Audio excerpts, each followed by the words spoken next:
कासवे, मगरी हे जे अंडी द्यायला पाण्याच्या बाहेर येतात हे माहिती होतं, पण राव मासे कधी पाण्याच्या बाहेर येऊन अंडी द्यायला लागले हो?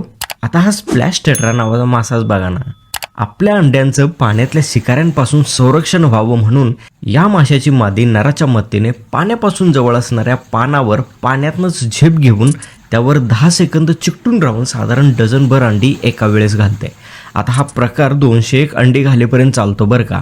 मग एकदा का अंडी घालून झाली की मादी खाली पाण्यात पडून निघून जाते आणि आत्ता अंडी उबवायला नराची ड्युटी लागते. मग नर काय न खाता न हलता तासाला आपल्या शेपटीने त्या अंड्यांवर पाणी मारत राहतो, का तर ती अंडी बाहेरच्या वातावरणात कोरडी पडू नयेत म्हणून. आणि मग शेवटी तिसऱ्या दिवशी जाऊन त्या अंड्यातनं माशाची पिल्लं बाहेर येऊन पाण्यात पडतात.